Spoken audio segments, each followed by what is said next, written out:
welcome to another episode of Loud Pigment, our youth-led podcast brought to you by Bausi Creative Action for Conservation.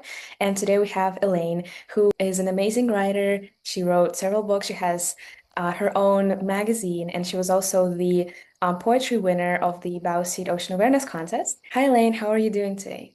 Hi, I'm doing well. Very excited to be on this podcast. Amazing. Elaine was also a participant of the True Blue Fellowship, and that's why she's an amazing candidate for this podcast. And she's chose an amazing picture for us from our Bauxite gallery, which is called The Milky Way. And the author of this picture is Sophia O from California. And I was wondering what led you to choose this picture? What do you like about it? Sure, I was scrolling through the gallery and there were so many awesome pieces of artwork, but this one really stood out to me. I love the use of color in this piece. It's very striking. My head is covering it, but you can see the contrast between this bright, lush green and the background. And I also love how beautifully the cows are rendered. My big head is in the way. But I also another thing I really appreciate, in addition to just the artistry of this piece, I think there are so many fun little details. I love how the artist was able to include so many little like details that you can notice in the background of the piece. So the more that I looked at it, the more I was like, oh, there's so much to admire. So I think that's ultimately why this one really stood out to me. So kudos to the artist. Yes, there are so many amazing pieces in our gallery for sure. Yeah, and now we can move on to the questions. And the first question that we asked is, what is one piece of media, maybe a movie or a book, that lives in your mind rent-free? I love this question. I have kind of a an answer to this one where whenever someone asks me this, I always say my favorite piece of media of all time is The Little Prince. It's this 50 or 60 something like that page novella that was written by um, Antoine de Saint-Exupéry. So he was also a wartime pilot in addition to being a writer, and he also drew all the pictures for the text. So he's just this very interesting guy.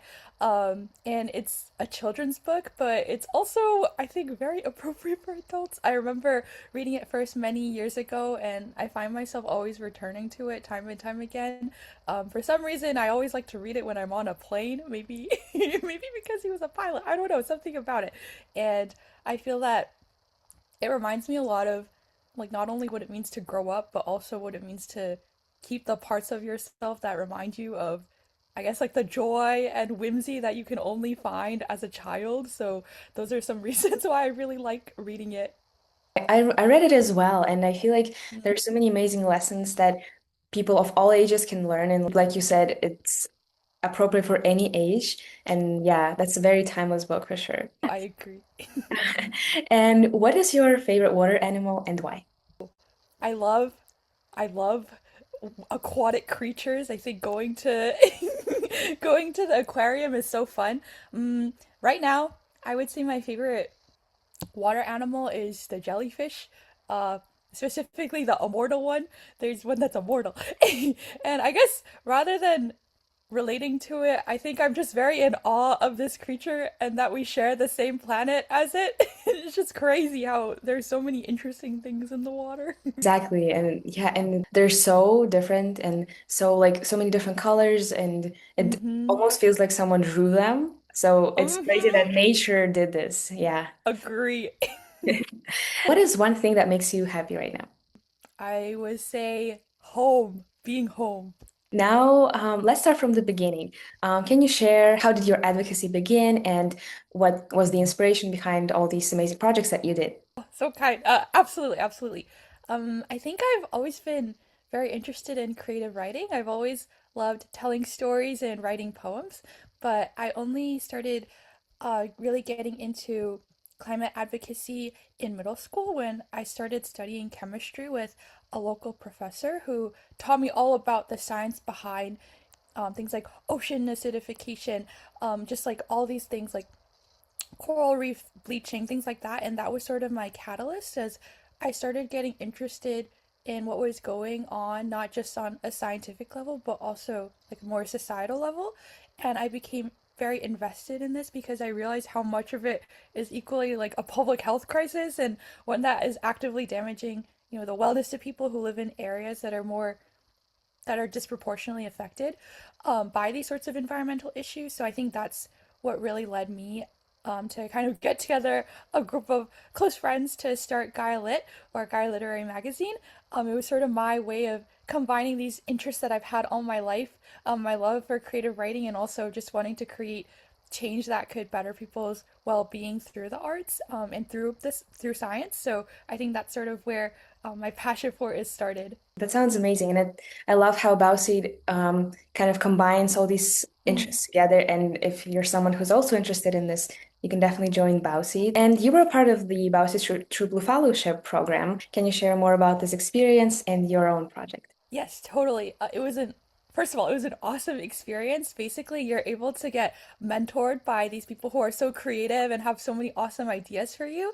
Um, and so my project specifically was focused on it was for Gaia, and it was putting together like an anthology project that was able to showcase the work of many contributors past and present.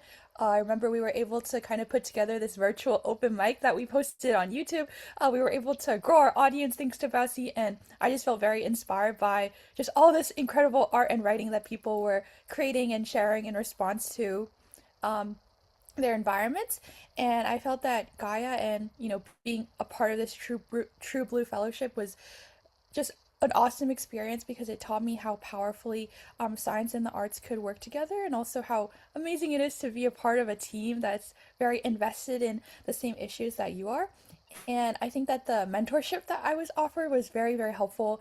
And I feel very grateful to the care that the team put in for like coming up with new ideas and offering different perspectives that otherwise I would not have been able to consider or come up with on my own. So I think it was a real honor and a real joy just getting to be a part of this program and this like legacy that has continued to build over time. Yes, exactly. I also love all these programs that we do with Bauseed and the fact that we connect like young people with each other and Hmm. we're from all over the world is so amazing. You're also the poetry winner of the Ocean Awareness Contest, and I feel like that's such an amazing achievement because all of the contest submissions go through so many rounds of like judging and rating them, and so many experts kind of read through those. So congrats again on that. And Thank can you. you can you share more about like what you submitted, what was the inspiration behind it, how long maybe it took, and just everything about it? For sure, for sure.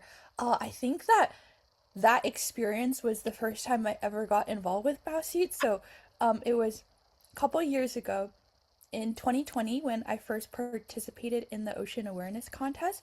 And at that time, I was very interested in writing poetry, but at the same time, I wasn't very confident in my own voice. So being recognized at all by, Bowsing and like you said, like all these people who had read my work and saw something in it, that was just a huge honor and a huge it was amazing for me, and it felt like I was truly being seen as a writer and as an artist. And so that I think was a huge part of me continuing to write and continuing to use my voice and share it and use it for an activism.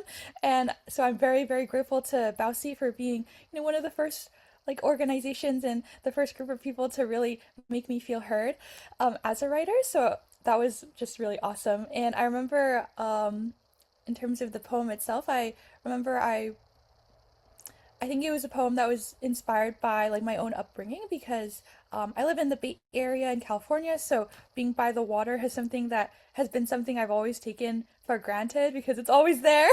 But I realized, with the climate crisis and things like that, I realized that I wanted to write a poem that was about the ocean and its endurance, and also how it's not always guaranteed to show up in the form that we have grown to know it as. So it's sort of like about that relationship. And I think, yes, I think it was a poem that I sort of kept to myself until I shared it with the contest and I submitted it.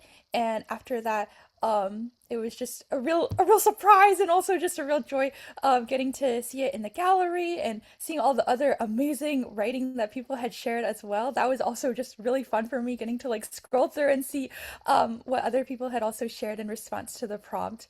Yeah. Yes. Yes, and Honestly, with me as well, Bausi was also one of the first organizations that kind of recognized my work. I edit videos mostly, and I short film for the contest, and I also received, I think, like an honorable mention, which was such an amazing recognition, and just I Mm. felt so seen, like you said. And obviously, I feel like Bausi really does help young people really shine, I feel like. Oh, I love that. Yeah.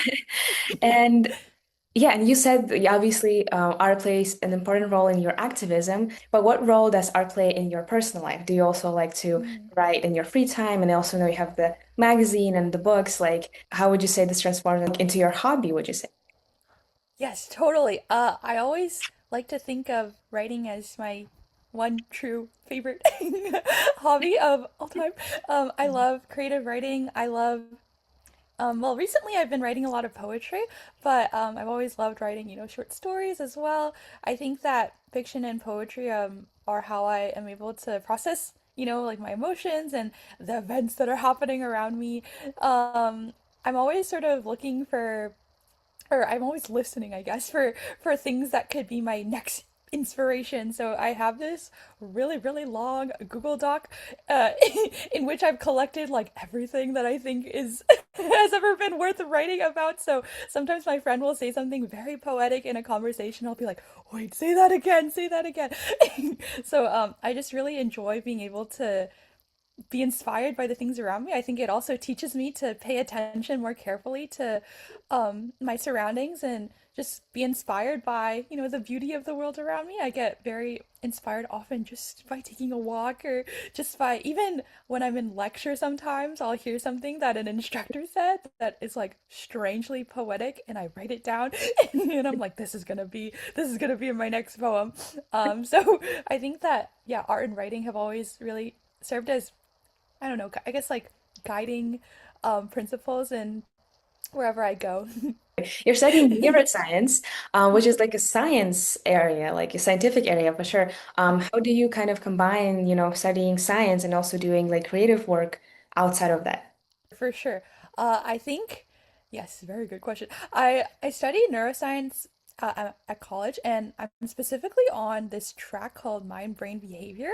What that means is I get to take a lot of fun, interesting electives that count towards my requirements, while not specifically being focused on like the hard science behind, how does our brain work? So some highlights I think have been getting to take classes at the School of Education, for example. So uh, just by nature of being part of this concentration, I'm able to study science in a very interdisciplinary way. And it also has left me a lot of room to explore my love for creative writing. So I always have a couple slots open for taking different like poetry classes, fiction classes. Recently, I took a course on like narrative journalism, which was very new for me, but also very fun. And so I think that being able to be a part of this very flexible concentration has allowed me to kind of still explore my interests in ways that have been very beneficial for me. Yeah, since you study at Harvard, I guess there are some ways like that where you can combine so many like various interests together and using all these, like you said, courses that you can take. So for all the people applying right now to Mhm. colleges or maybe people who are still figuring out what they want to study, how they can combine like creative interests and also maybe scientific interests, what advice would you give as someone who's studying at Harvard? For sure. Mm, I think that the biggest thing for me when I was in high school, I remember you have to really love something to the point where it's a little bit like, oh, in the sense that I remember in high school, I really, really fell in love with poetry for the first time. Mhm. And I remember like I would always like seek out like writing or poets or just pieces of work that made my heart beat a little bit faster. And I think that there's always something like that for you out there, no matter what the interest is. It doesn't have to be like writing in particular, but whatever it is that makes your heart start beating a little bit faster, I think that is ultimately either the kind of work you want to produce someday or the kind of person you want to grow towards. So I think first, like being able to seek things out widely so that you can find that thing that makes your heart beat is very important. And then another thing that I would like advise people is really seek out connections with your peers. I think you can always build something together that's bigger and brighter than you could have alone. So, whether it's through like Bowsy, where you can find this awesome community of people who are just as, passionate and interested in climate activism as you are, whatever it is, once you find like that community of people and you start working with them in cool and interesting ways, I think that's where magic can happen. So, one is just again like looking inwards towards yourself, towards your own heart, and then second is sharing that with other people and creating something really wonderful. Yeah, since you mentioned Bowseed and how it like helps a lot with finding connections and surrounding yourself with the right people, how would you say being a part of Bowseed help you become this environmental leader? For sure, for sure. I think that the biggest thing was probably well, once you are involved in Bowsy, you realize just how large of a legacy it has. You can just by scrolling through the online galleries, you see, oh my gosh, like years and years of work, years and years of writing, years and years of art that people have shared. And I think that's one of the most amazing things is realizing kind of the scale of the community that you've suddenly become a part of. Like once I, became involved with the contest and then later on the fellowship program, and even now I'm still able to be involved in activities like these. It's so awesome because you realize that you're a member of this just like lasting family, and I think that's a real privilege. So, being able to know that you are one of many voices, I think is just a very powerful experience and one that I did not take lightly. And I don't think anyone will take lightly is just being able to be a part of this awesome community. So I think that's sort of the biggest thing that I was able to take away from Bowseed is realizing like there are so many people who are like me, who are doing amazing things. And that really inspired me to continue, sharing my voice as a writer and also made me realize that there's so many people that I could potentially work with or get involved more deeply with so that I could continue pursuing activism. Genuinely, I agree with you so much on this. And since we talked about, becoming an activist and making all these steps to connect with people and just creating artwork, what advice would you give to all these activists who are interested in starting creative environmental work or they're trying to find their creative medium? Yeah, what would you recommend to them? For sure. I think the awesome thing about Bousy is there's many different ways that you can get involved. So for example, um, I know that you are part of like the leadership team, which is so awesome. So if you have experience like, getting together as a group of people and putting together teams and you have leadership skills and potential in that field, like that's one way you could get involved. If you are more interested in like the arts, oh, I guess you did both amazing. Like where you, like you said, you mentioned your filmmaking, and for me it was my poetry. So it's like if depending on who you are, you can get involved in so many different ways and grow in so many different ways as well. So, the awesome thing about Bowseed is they have different opportunities that are tailored for whoever you are as a person right now. And I think that's something really awesome and sort of rare as well, to have just like this one organization that is able to mentor you in many different ways. So, I would say, like, first, maybe identifying in what area you would like to grow the most. And the other thing is, even if you are not recognized, I think that the process of putting together a poem or putting together some sort of artwork has value in itself. So no matter what the outcome is, you have gained something, which is really awesome as well. Um, because it kind of shows you like I have it in me to create something amazing in response to, like the environment. I have it in me to share my voice with others. I think it's a real act of courage and something that should be like applauded, honestly. So I think it's awesome, no matter what, as long as you take that first step, as long as you are willing to share your voice, you've already, you know, stepped towards this path of becoming an activist just in, I guess, like looking into organizations like Bowsy and looking at these places that could potentially showcase your voice. So I think just continuing on that path is what is important and staying persistent.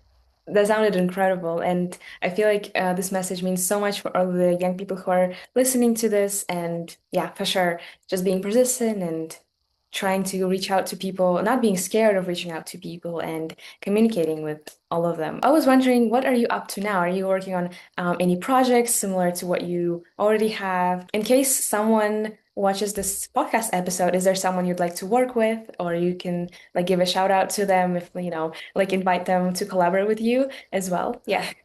Oh, that's so, I love that.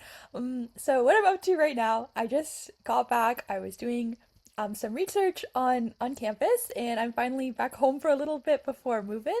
So next year I'll be going into my senior year of college, which is very bittersweet. But I'm hopeful for what's to come. Hopefully, all will work out okay, and I'm just very excited to be back on campus and reunite with my friends. Also very excited to eat a lot of froyo. I've been really missing out. um, and yes, I would like to say hi or shout out. One, I would like to shout out the wonderful Malika, who has been an amazing podcast host. And if Yeah. anyone, if anyone listening is interested in poetry or art or anything like that, feel free to reach out to me. I can leave my Instagram. Yes. Yes, my Instagram handle is at Elane M. Kim, just my name with an M. So feel free to reach out to me there. I'm very interested and happy to talk to anyone. Perfect. And now you can say hi to, your friends, acquaintances, or anyone who, and who would definitely be listening. Aw, wait, I love that. Okay, hello, dear friends. Whoever I end up sending this to, hello. Yes, so that was it from my side, but it was such an amazing episode. Thank you so much for sharing your experiences and being so sincere. It was such an amazing talk. Thank you so much. Oh, wait, thank you. This was so fun. I'm very, very grateful and happy to have been on.